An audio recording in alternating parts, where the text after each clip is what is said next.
So in this video, we're going to be talking about Titleist drivers, and in particular, we're going to be talking about the sort of progression from 917 going through TS into TSI. If you're new to the channel, hit that subscribe button. Let's get out on the golf course and test out these drivers.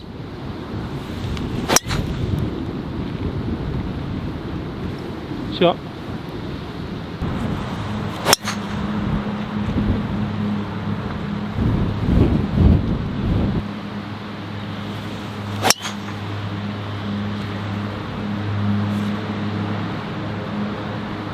.917 D3 driver, so my old original driver, 4 years old.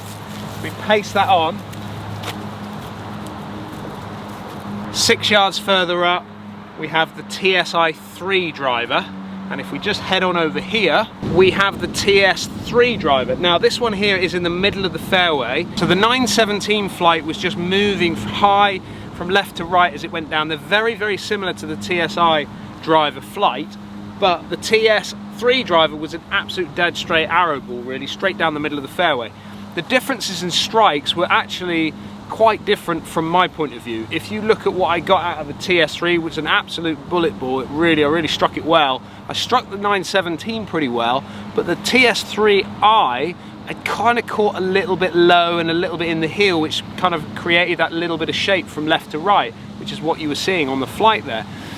Surprising for it to carry on and get the yardage that it got. And this is the thing when you take a golf club out onto the golf course, you know, from the numbers that we're seeing in the studio, it's showing us that there's a definite little gain when it comes from the 917 into the TS and TSI.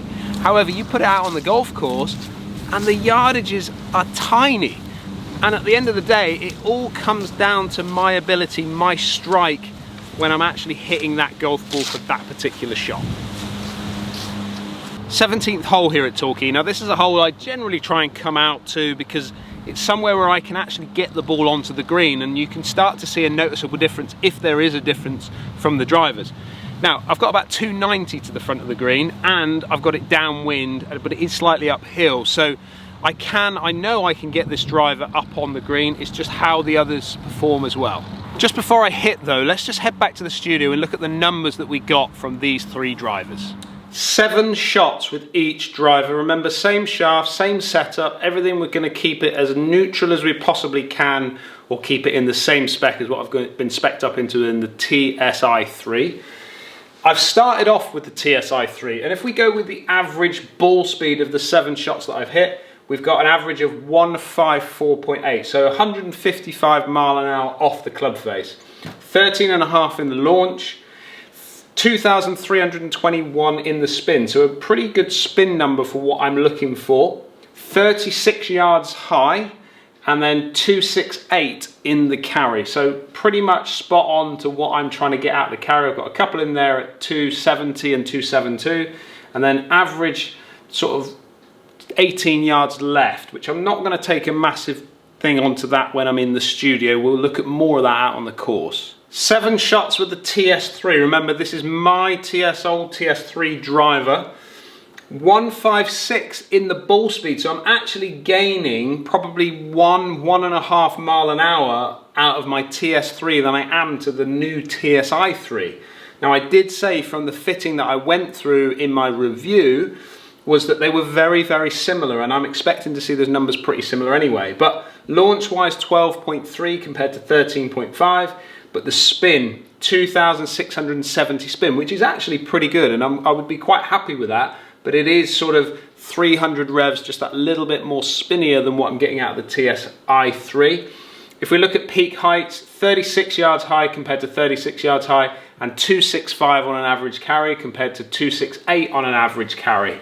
So not a great deal of difference, but again, there is 2 or 3 yards on an average. But if you went best to best, I'm getting a 273 out of the TS3, and I think my TS2 or my TSI was a 272. So really, there's not a great deal in it. If we then go on to the 917, and this is where I've always said there would be a slight difference or a shift, because I certainly saw that when I moved from 917 into the TS3. 152, let's say 153 from ball speed wise getting out of the 917 compared to 156 out of the TS3. So definitely a small jump in ball speed when you move from the 917 into the TS3. Launching at 13.8, so fractionally higher in the launch, but very similar to the TSI3. Spin-wise, 2.5, 2.6 in the spin, which again, very, very similar to what we're getting out of the TS3, but again, just that little bit spinnier than what I'm getting out of the new TSI3. If we look at peak heights, 37 yards high compared to 36 that I'm getting out of the TS and the TSI, and then 262 on an average carry. Again, if we go best to best, we've got a 266 in there compared to 273 that I'm getting out of the TS3 and a 272 that I'm getting out of the TSI. So noticeable differences when you move from 917 then moving up into the TS3 range. Right, TSI3 to get us going with. Should be able to get this up onto the green.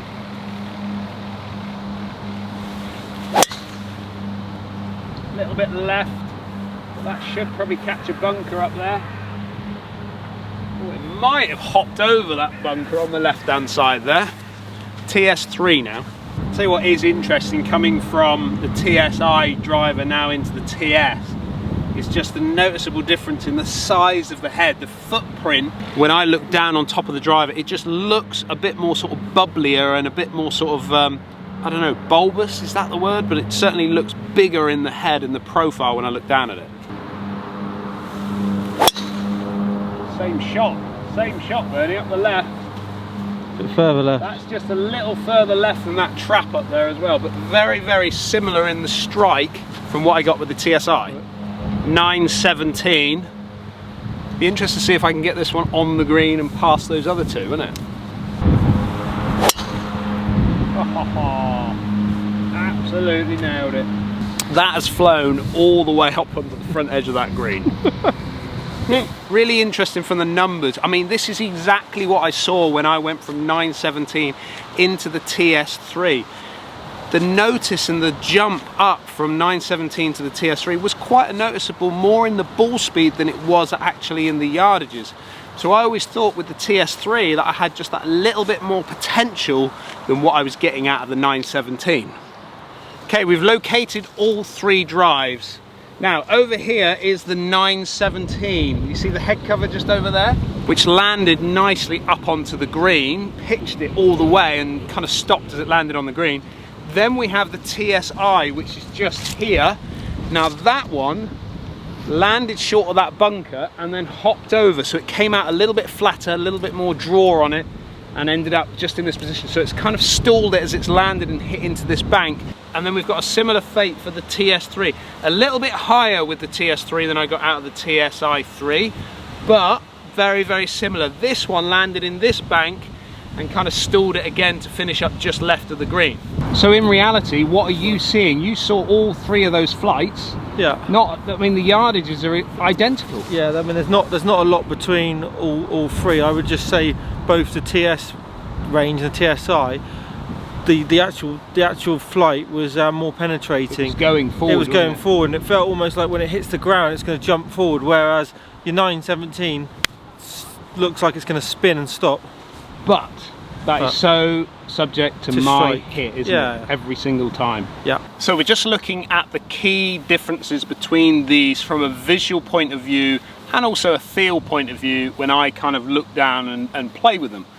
The 917 has got the grey finish on top. We then moved in the TS range, we moved into a sort of black finish, and they've continued that on with the TSI range. If we look at the markers on the top of the club, so the center point of where it's kind of like the alignment aid on top of the club, they've actually moved it from TS, from 917 to TS, they've actually just twisted it round.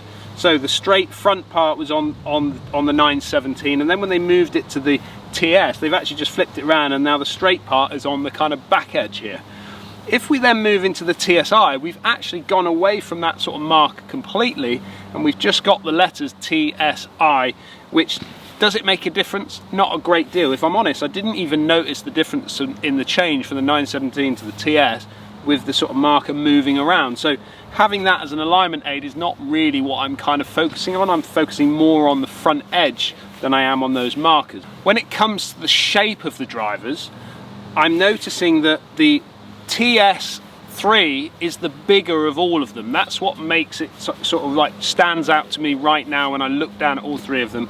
Then the TSI is the smaller kind of look. They are all 460 heads, but the TSI certainly looks like a slightly different shape, more of a pear shape. And then the 917 was a kind of a balance between the two of them. So they've kind of, well, in my visions anyway, they kind of made a difference. So it would sit more in that sort of range like that. So bigger, slightly smaller, and then smaller again in the TSI. And then the big change from 917 to TS to now going into the TSI is the SureFit CG point or port in the back.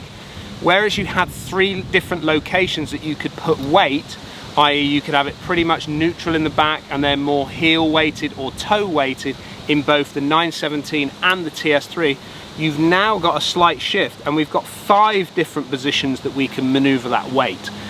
Now from a fitter, this is actually quite an important thing. You can maneuver CG around there to help with dialing in center strikes, moving strike location across the face, and also to try and slow up that toe or speed up that heel depending on what you're trying to create with those different types of shocks. So there you go, there's a little head to head between the 917 TS3 and now the new TSI3. For me, I've played all 3 of these drivers and loved them all when I've put them in the bag. However, the changes from 917 to the TS3 was, for me, quite a noticeable change. When I went through that process of moving into a TS3 driver, I was actually really quite happy with what I was getting from the 917, but the numbers kind of, the potential for the numbers with the ball speed was just the exciting bit from my point of view. Then we move into the TSI3, and to be honest with you, the numbers between the TS and the TSI3, they're not big, they're not massive, there really isn't anything in it, to be honest with you, just a little bit lower in the spin. But for me, it was the looks, it was the feel and the sound that I got from the TSI3, which has made me want to sort of progress into that driver. Again, it's all about creating a package.